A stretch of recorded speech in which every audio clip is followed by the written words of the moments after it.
রূপসা উপজেলা কৃষি ব্যাংকের ভেতরে ছড়িয়ে ছিটিয়ে আছে কাগজপত্র। কর্মকর্তা কর্মচারীদের চোখে মুখে উদ্বেগ, উৎকণ্ঠা। শুক্রবার রাত 10:30টার দিকে খুলনার রূপসা উপজেলার কৃষি ব্যাংক শাখার মূল গেটের তালা ভাঙা অবস্থায় দেখতে পান স্থানীয়রা। পরে পুলিশ ও ব্যাংক কর্মকর্তাদের খবর দেয়া হয়। পুলিশ ঘটনাস্থলে পৌঁছে মূল গেট থেকে শুরু করে লকার পর্যন্ত পৌঁছাতে 5 থেকে 6টি তালা ভাঙা অবস্থায় দেখতে পায়। ভল্টের তালা ভেঙে টাকা নিয়ে যায় দুর্বৃত্তরা।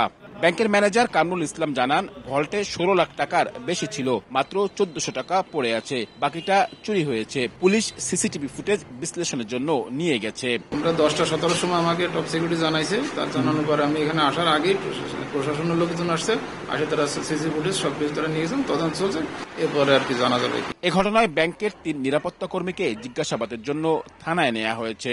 তালা ভেঙে তাদের যে কিছু ভল্টে টাকা পয়সা ছিল, এরকম কিছু টাকা চুরি হয়েছে।